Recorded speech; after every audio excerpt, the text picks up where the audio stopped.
जय श्री राम, राधे राधे, ओम नमः शिवाय। तो कैसे हैं आप सभी लोग? आशा करता हूँ कि आप लोग हमेशा स्वस्थ रहें, प्रसन्नचित्त रहें और हमेशा निरोग रहें और सभी को जो है खुशियाँ दें और सभी की सहायता करें।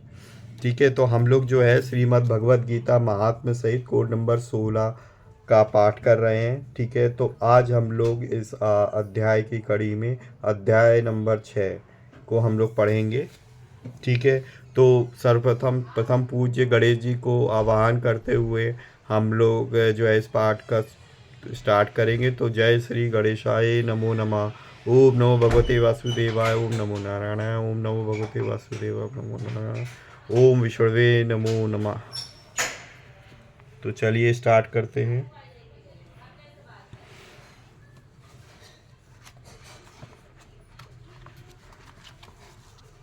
ठीक है, तो हम लोग हमेशा की बात ही पहले जो है छठे अध्याय के महात्मा को देखेंगे, देन हम लोग उसकी हिंदी की व्याख्या समझेंगे। ठीक है, तो श्रीमद् भगवद गीता के छठे अध्याय का महात्म्य। श्री भगवान कहते हैं, सुमुखी, अब मैं छठे अध्याय का महात्म्य बताता हूँ, जिसे सुनने वाले मनुष्य के लिए मुक्ति कर तलगत हो जाती है। गोदावरी नदी के तट पर प्रतिष्ठानपुर पैठण नामक एक विशाल नगर है, जहाँ मैं पिपलेश के नाम से विख्यात होकर रहता हूँ। उस नगर में जान श्रुति नामक एक राजा रहते थे, जो भूमंडल की प्रजा को अत्यंत प्रिय थे। उनका प्रताप मार्तंड मंडल के प्रचंड तेज के समान जान पड़ता था। प्रतिदिन होने वाले उनके यज्ञ के धुएं से नंदन वन के कल्प वृक्ष पर इस प्रकार काले पड़ गए थे, मानो राजा की असाधारण दानशीलता देखकर वे लज्जित हो गए हों। उनके यज्ञ में प्राप्त पुरोडाश के रसास्वादन में सदा आसक्त होने के कारण देवता लोग कभी प्रतिष्ठानपुर को छोड़कर बाहर नहीं जाते थे। उनके दान के समय छोड़े हुए जल की धारा, प्रताप रूपी तेज और यज्ञ के धूमों से पुष्ट होकर मेघ ठीक समय पर वर्षा करते थे। उस राजा के शासन काल में इतियों खेती में होने वाले 6 प्रकार के उपद्रवों के लिए कहीं थोड़ा भी स्थान नहीं मिलता था और अच्छी नीतियों का सर्वत्र प्रसार होता था। वे बावली, कुएं और पोखरे खुदवाने के बहाने मानो प्रतिदिन पृथ्वी के भीतर की निधियों का अवलोकन करते थे। एक समय राजा के दान, तप यज्ञ और प्रजापालन से संतुष्ट होकर स्वर्ग के देवता उन्हें वर देने के लिए आए। वे कमल नाल के समान उज्ज्वल हंसों का रूप धारण कर अपनी पांखें हिलाते हुए आकाश मार्ग से चलने लगे। बड़ी उतावली के साथ उड़ते हुए वे सभी हंस परस्पर बातचीत भी करते जाते थे। उनमें से भद्राश आदि 2-3 हंस वेग से उड़कर आगे निकल गए। तब पीछे वाले हंसों ने आगे जाने वालों को संबोधित करके कहा, अरे भाई भद्राश्व, तुम लोग वेग से चलकर आगे क्यों हो गए? यह मार्ग बड़ा दुर्गम है। हमें इसमें इसमें हम सबको साथ मिलकर चलना चाहिए। क्या तुम्हें दिखाई नहीं देता? यह सामने ही पुण्य मूर्ति महाराज ज्ञान सूत्र का पुंज अत्यंत स्पष्ट रूप से प्रकाशमान हो रहा है। उस तेज से भस्म होने की आशंका है, अतः सावधान होकर चलना चाहिए। पीछे वाले हंसों के ये वचन सुनकर आगे वाले हंस हंस पड़े और उच्च स्वर से उनकी बातों की अवहेलना करते हुए बोले, अरे भाई, क्या इस राजा ज्ञान श्रुति का तेज ब्रह्मवादी महात्मा रैक के तेज से भी अधिक तीव्र है? हंसों की बातें सुनकर राजा जान श्रुति अपने ऊंचे महल की छत से उतर गए और सुखपूर्वक आसन पर विराजमान हो गए। अपने सारथी को बुलाकर बोले, जाओ महात्मा रैक को यहाँ ले आओ। राजा का यह अमृत के समान वचन सुनकर मह नामक सारथी प्रसन्नता प्रकट करता हुआ नगर से बाहर निकला। सबसे पहले उसने मुक्तिदायिनी काशीपुरी की यात्रा की, जहाँ जगत के स्वामी भगवान विश्वनाथ मनुष्यों को उपदेश दिया करते हैं। उसके बाद वह गया क्षेत्र में पहुंचा, जहाँ प्रफुल्ल नेत्रों वाले भगवान गदाधर संपूर्ण लोकों का उद्धार करने के लिए निवास करते हैं। तदंतर नाना तीर्थों में भ्रमण करता हुआ सारथी पाप नाशनी मथुरापुरी में गया। यह भगवान श्री कृष्ण का आदि स्थान है, जो परम महान एवं मोक्ष प्रदान करने वाला है। वेद और शास्त्रों में वह तीर्थ त्रिभुवनपति भगवान गोविंद के अवतार स्थान के नाम से प्रसिद्ध है। नाना देवता और ब्रह्म ऋषि उसका सेवन करते हैं। मथुरा नगर कालिंदी यमुना के किनारे शोभा पाता है। उसकी आकृति चंद्र के समान उसकी आकृति अर्धचंद्र के समान प्रतीत होती है। वह सब तीर्थों के निवास से परिपूर्ण है। परम आनंद प्रदान करने के कारण सुंदर प्रतीत होता है। गोवर्धन पर्वत के होने से मथुरा मंडल की शोभा और भी बढ़ जाती है। वह पवित्र वृक्षों और लताओं से आवृत है। उसमें 12 वन है। वह परम पुण्यमय तथा सबको विश्राम देने वाले श्रुतियों के सारभूत भगवान श्री कृष्ण की आधार भूमि है।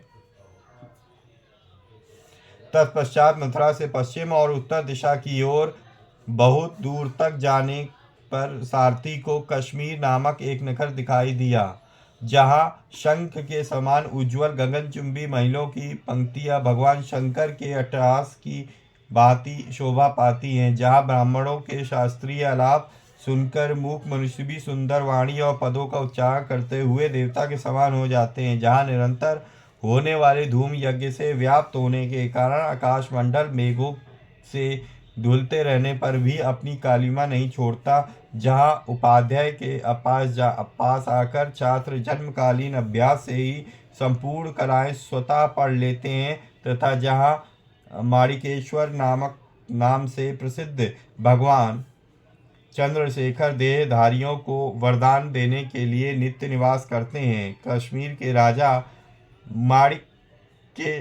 माणिक्य ने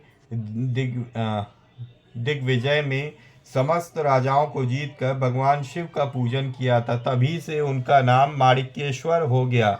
उन्हीं के मंदिर के दरवाजे पर महात्मा रैक छोटी सी गाड़ी पर बैठे और अपने अंगों को खुजलाते हुए वृक्ष की छाया का सेवन कर रहे थे। उसी अवस्था में सारथी ने उन्हें देखा। राजा के बताए हुए भिन्न भिन्न चिन्हों से उसने शीघ्र ही रैक को पहचान लिया और उनके चरणों में प्रणाम करके कहा, ब्राह्मण, आप किस स्थान पर रहते हैं? आपका पूरा नाम क्या है? आप तो सदा स्वच्छंद विचरण करने वाले हैं, फिर यहाँ आप किस लिए ठहरे हैं? इस समय आपका क्या करने का विचार है? सारथी के ये वचन सुनकर परम आनंद में निमग्न महात्मा रैक ने कुछ सोचकर उससे कहा, यद्यपि हम पूर्ण काम हैं, हमें किसी वस्तु की आवश्यकता नहीं है, तथापि कोई भी हमारी मनोवृत्ति के अनुसार परिचर्या कर सकता है। रैक के हार्दिक अभिप्राय को आदरपूर्वक ग्रहण करके सारथी धीरे से राजा के पास चल दिया। वहां पहुंचकर राजा को प्रणाम करके उसने हाथ जोड़कर सारा समाचार निवेदन किया। उस समय स्वामी के दर्शन से उसके मन में प्रसन्नता थी। सारथी के वचन सुनकर राजा के नेत्र आश्चर्य से चकित हो उठे। उनके हृदय में रैक का सत्कार करने की श्रद्धा जागृत हुई। उन्होंने 2 कचरियों से जुती हुई एक गाड़ी लेकर यात्रा की। साथ ही मोती के हार, अच्छे वस्त्र और 1 सहस्त्र गायें भी ले ली। कश्मीर मंडल में महात्मा रैक जहाँ रहते थे, उस स्थान पर पहुंचकर राजा ने सारी वस्तुएं उनके आगे निवेदन कर दी और पृथ्वी पर पड़कर साष्टांग प्रणाम किया। महात्मा रैक अत्यंत भक्ति के कारण चरणों में पड़े हुए राजा जान श्रुतिपुर पर कुपित हो उठे और बोले, शूद्र, तू दुष्ट राजा है, क्या तू मेरा वृत्तांत नहीं जानता? यह खच्चरियों से जुती हुई अपनी ऊंची गाड़ी ले जा। ये वस्त्र, ये मोतियों के हार, ये दूध देने वाली गौएं भी स्वयं ही ले जा। इस तरह आज्ञा देकर रैक ने राजा के मन में भय उत्पन्न कर दिया। तब राजा ने शाप के भय से महात्मा रैक के दोनों चरण पकड़ लिए और भक्तिपूर्वक कहा, हे ब्राह्मण, मुझ पर प्रसन्न होइए। भगवान, आप में यह अद्भुत महात्मा कैसे आया? प्रसन्न होकर मुझे ठीक ठीक बताइए। रैक ने कहा, हे राजन, मैं प्रतिदिन गीता के 6 अध्याय का जप करता हूँ। इसी से मेरी तेजो राशि देवताओं के लिए भी दुस्सह है। तदंतर परम बुद्धिमान राजा जान श्रुति ने यत्न पूर्वक महात्मा रैक से गीता के 6 अध्याय का अभ्यास किया। इससे उन्हें मोक्ष की प्राप्ति हुई। इधर रैक भी भगवान माणिकेश्वर के समीप मोक्षदायक गीता के 6 अध्याय का जप करते हुए मुख से रहने लगे। हंस का रूप धारण करके वरदान देने के लिए आए हुए देवता भी विस्मित होकर स्वेच्छानुसार चले गए। जो मनुष्य सदा इस एक ही अध्याय का जप करता है वह भी भगवान विष्णु के ही स्वरूप को प्राप्त होता है। इसमें तनिक भी संदेह नहीं है। तो ये था हमारे पास 6 अध्याय का महात्म।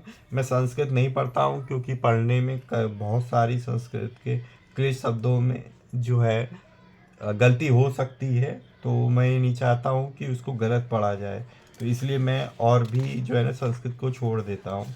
और यहाँ पे अब हम जो है 6 अध्याय का पाठ करेंगे। ओम श्री परमात्मने नमः। जो हमारा ये 6 अध्याय है, ठीक है, इस जो 6 अध्याय में श्री कृष्ण जी अर्जुन जी को बता रहे हैं उस जो ये आत्म संयम योग, इसको शीर्षक जो दिया गया है आत्म संयम योग दिया गया है। ठीक है, तो चलिए हम लोग स्टार्ट करते हैं। उसके उपरांत श्री कृष्ण महाराज बोले कि हे अर्जुन, जो पुरुष कर्म के फल को ना चाहता हुआ करने योग्य कर्म करता है वह सन्यासी और योगी है। और केवल अग्नि को त्यागने वाला सन्यासी योगी नहीं है, तथा केवल क्रियाओं को त्यागने वाला भी सन्यासी योगी नहीं है। इसलिए हे अर्जुन, जिसको सन्यास ऐसा कहते हैं उसी को तू योग जान, क्योंकि संकल्पों को ना त्यागने वाला कोई भी पुरुष योगी नहीं होता। समत्व बुद्धि रूप योग में आरूढ़ होने की इच्छा वाले मननशील पुरुष के लिए योग की प्राप्ति में निष्काम भाव से कर्म करना ही हेतु कहा है। और योगारूढ़ हो जाने पर उस योगारूढ़ पुरुष के लिए सर्व संकल्पों का अभाव ही कल्याण में हेतु कहा है। जिस काल में ना तो इंद्रियों के भोगों में आसक्त होता है और ना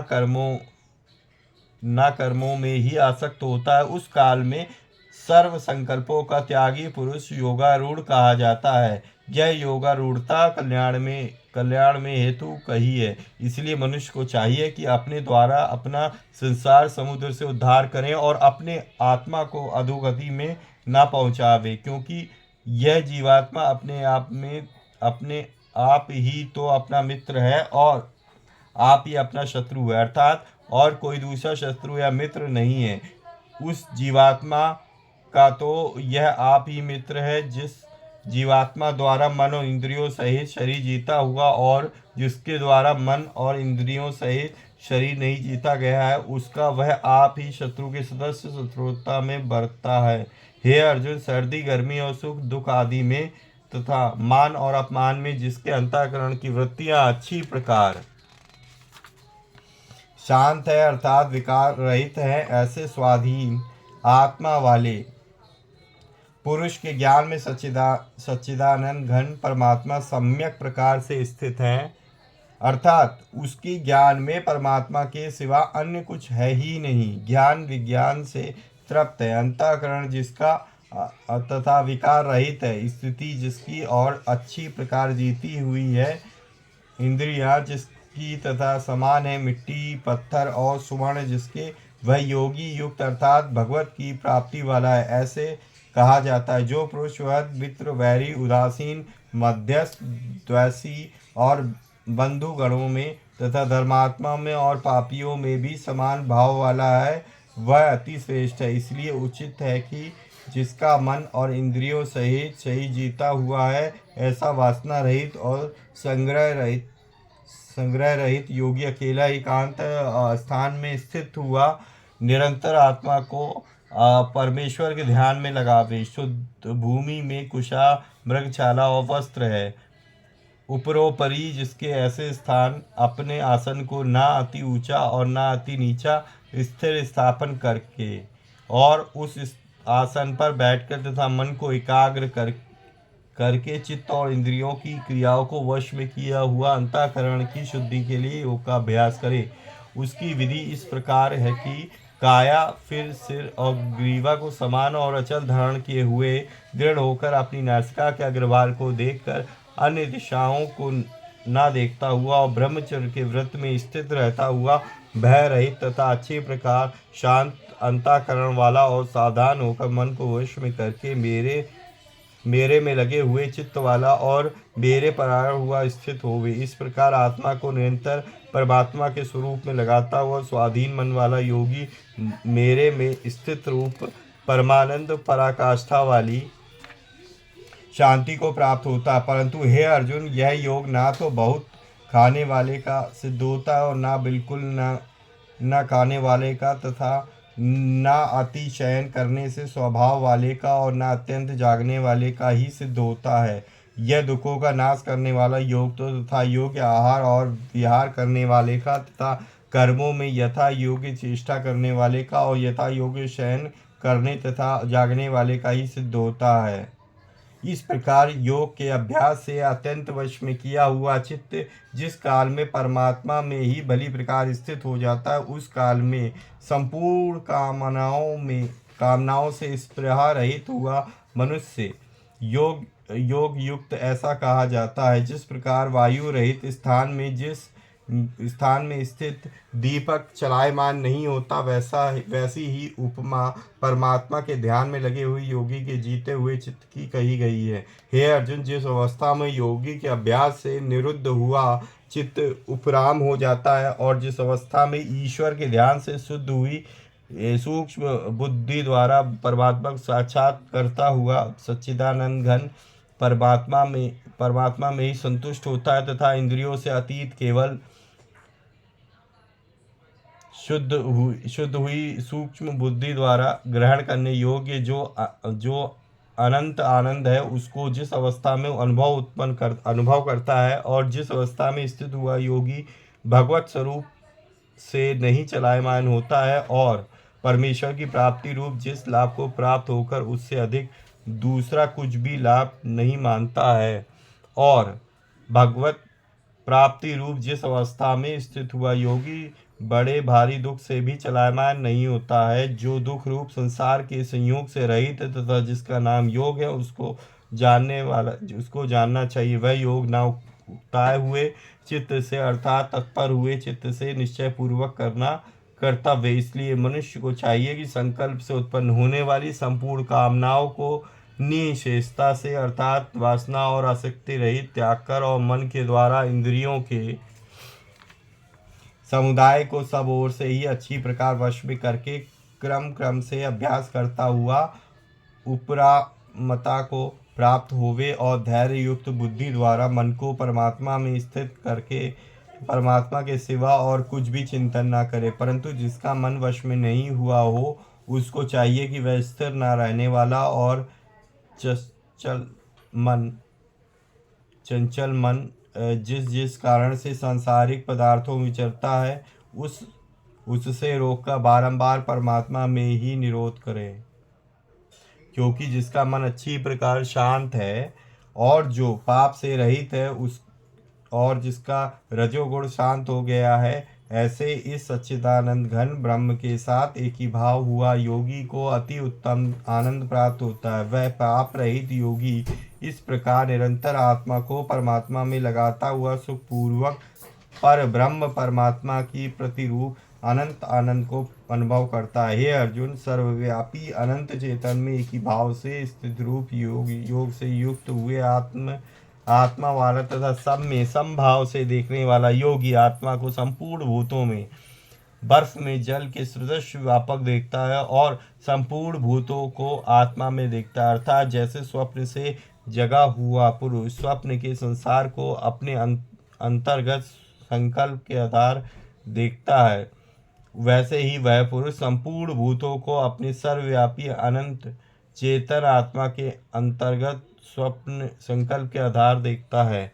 जो पुरुष संपूर्ण भूतों में सबके आत्म रूप मुझ वासुदेव को ही व्यापक देखता है और संपूर्ण भूतों को मुझ वासुदेव के अंतर्गत देखता है, उसके लिए मैं अदृश्य नहीं होता हूँ और वह मेरे लिए अदृश्य नहीं होता है, क्योंकि वह मेरे में ही एक ही भाव से स्थित है। इस प्रकार जो पुरुष एक ही भाव में स्थित हुआ संपूर्ण भूतों में आत्म रूप से स्थित मुझ सच्चिदानंद घन वासुदेव को भजता है, वह योगी सब प्रकार से बरतता हुआ भी मेरे में ही बरतता है, क्योंकि उसके अनुभव में मेरे सिवा अन्य कुछ है ही नहीं। हे अर्जुन, जो योगी अपनी सादृश्यता से संपूर्ण भूतों में सम देखता है और सुख अथवा दुख को भी सब में सम देखता है, वह योगी परम श्रेष्ठ कहा गया है, माना गया है।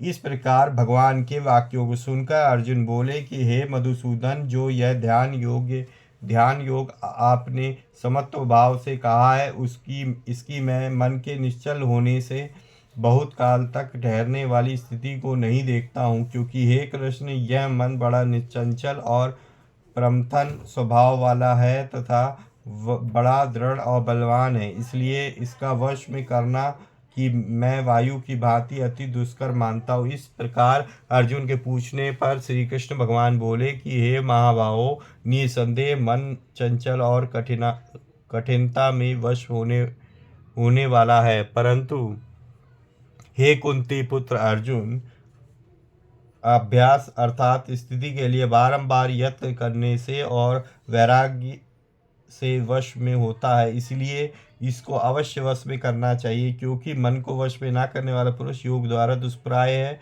अर्थात प्राप्त होना कठिन है, और स्वाधीन मन वाले प्रयत्नशील पुरुष द्वारा साधन करने से प्राप्त होना सहज है। यह मेरा मत है। इस पर अर्जुन बोले, हे श्री कृष्ण, योग से चलायमान हो गया है मन जिसका, ऐसा शिथिल यत्न वाला श्रद्धा युक्त पुरुष योग की सिद्धि को अर्थात भगवत साक्षात्कारता को ना प्राप्त होकर जिस गति को प्राप्त होता है, हे महाबाहो, क्या वह भगवत प्राप्ति के मार्ग में मोहित हुआ आश्रय रहित पुरुष छिन्न भिन्न बादल की भांति दोनों ओर अर्थात भगवत प्राप्ति और सांसारिक भोगों से भ्रष्ट हुआ नष्ट तो नहीं हो जाता है।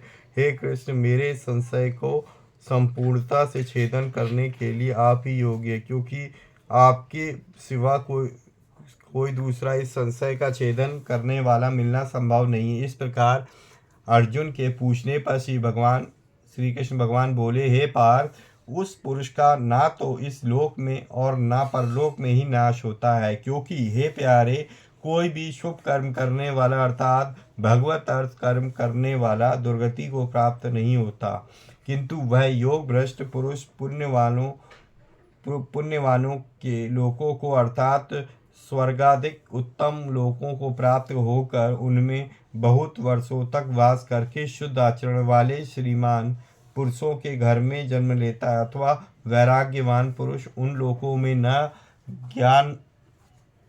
जाकर ज्ञानवान योगियों के कुल में जन्म लेता, परंतु इस प्रकार का जो यह जन्म लेता है कुछ जन्म है, सुसंसार में निसंदेह अति दुर्लभ है। वह पुरुष वहाँ उस पहले शरीर में साधन की व बुद्धि के संयोग को अर्थात समत्व बुद्धि योग के संस्कारों को अनायास ही प्राप्त हो जाता, और हे कुरुनंदन, उसके प्रभाव से वह फिर अच्छी प्रकार भगवत प्राप्ति के निमित्त यत्न करता है। वह विषयों के वश में हुआ भी उस पहले के अभ्यास से ही निसंदेह भगवत की ओर आकर्षित किया जाता है, तथा समस्त बुद्धि रूप योग का जिज्ञासु भी वेद कहे हुए सकाम कर्मों के फल को उल्लंघन कर जाता है। जबकि इस प्रकार मंद प्रयत्न करने वाला योगी भी परम गति को प्राप्त हो जाता है। तब क्या कहना है कि अनेक जन्मों से अंतःकरण की शुद्धि रूप सिद्धि को प्राप्त हुआ और अति प्रयत्न से अभ्यास करने वाला योगी संपूर्ण पापों से अच्छी प्रकार शुद्ध होकर उस साधन के प्रभाव से परम गति को प्राप्त होता है, अर्थात परमात्मा को प्राप्त होता है, क्योंकि योगी तपस्वियों से श्रेष्ठ है और शास्त्र के ज्ञान वालों से भी श्रेष्ठ माना गया, अथवा सकाम कर्म करने वालों से भी योगी श्रेष्ठ है। जिससे हे अर्जुन, तू योगी हो। हे प्यारे, संपूर्ण योगियों में भी जो श्रद्धावान योगी मेरे में लगे हुए हैं, अंतरात्मा से मेरे को निरंतर भजता है, वह योगी मुझे परम श्रेष्ठ मान्य है। इति श्रीमद् भगवद गीता रूपी उपनिषद एवं ब्रह्म विद्या तथा योग शास्त्र विषयक श्री कृष्ण अर्जुन जी के संवाद में आत्म संयम योग नामक छठा अध्याय।